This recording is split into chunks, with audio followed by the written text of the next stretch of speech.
রবিবার দিনটা কিছুটা আনন্দ আর কিছুটা আলসেমি। মনে হয় যে কাজগুলো হয় একটু দেরিতেই করি, না হয় একটু দেরিতেই শেষ হবে, কি আছে, ছুটি তো আছে আজকে, তো কোনো তাড়া নেই। তো এখানে আমার চিকেন ম্যারিনেট করা আছে আর ট্যাংরা মাছটা নুন হলুদ দিয়ে মাখিয়ে রেখেছি। ভাজবো বলে এতগুলো করব না, কিছুটা তুলে রাখবো, বড়গুলো নেব আর ছোটোগুলো তুলে রাখবো। আর মাছের মাথাটা দিয়ে চাল কুমড়োটা করব।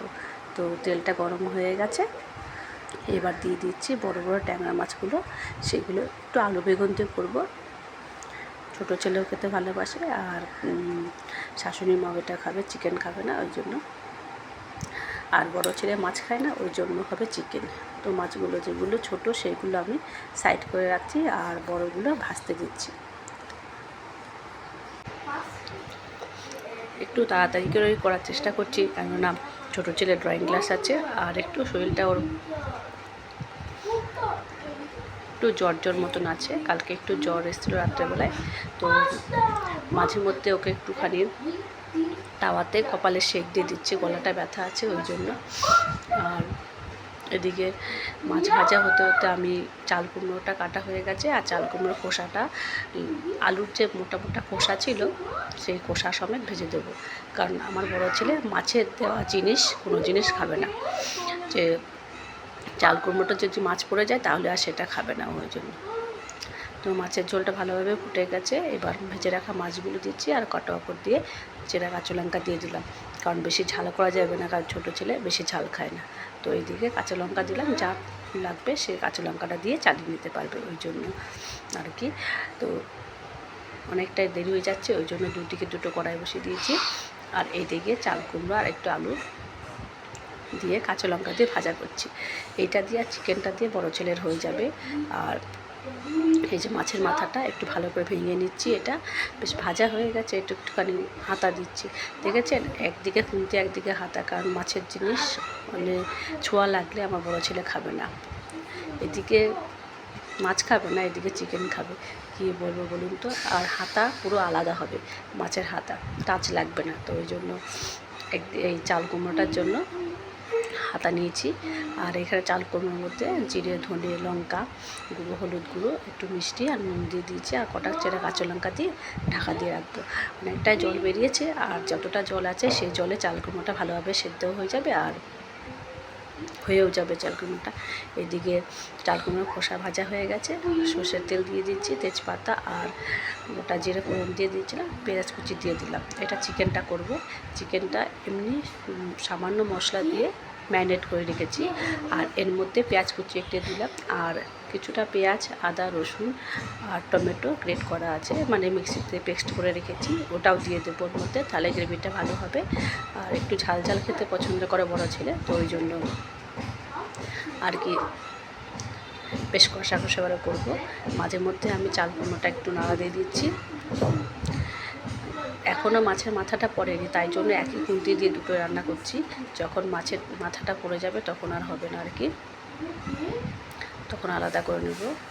এদিকে পেঁয়াজ কুচি ভাজা হয়ে গেছে, বেশ একটু নরম হয়েছে, তারপরে পেঁয়াজ আদা রসুন আর টমেটোর যে পেস্টটা সেটা দিয়ে দিলাম, দিয়ে একটু নুন দিয়ে দিলাম, এটা ভালো করে কষাতে থাকবো।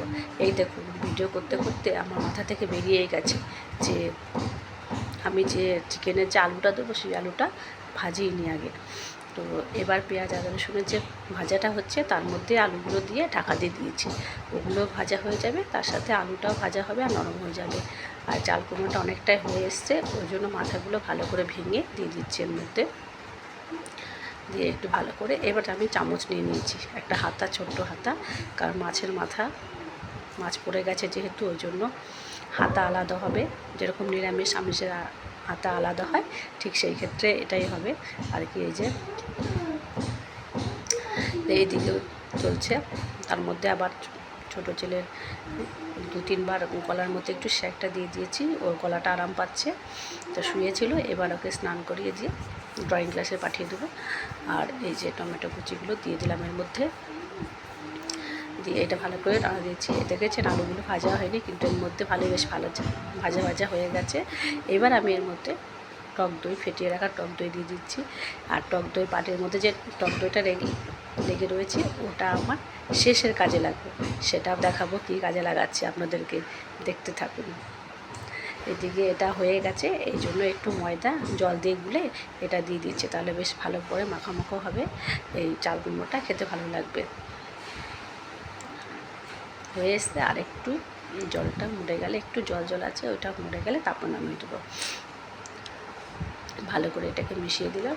আর এইদিকে মশলা অনেকটাই কষানো হয়ে গেছে, এবার আমি ম্যারিনেট করা যে চিকেনটা সেটা দিয়ে দেবো এর মধ্যে। এই দেখুন চাল কুমড়োটা হয়ে গেছে, বেশ ভালোই লাগছে না দেখতে, খেতেও কিন্তু দারুণ হয়েছে। যেহেতু খাওয়ার পরে ভিডিওতে পিস দিচ্ছি, ওই জন্য আপনাদের বললাম, সব ভালোই লাগছিলো খেতে।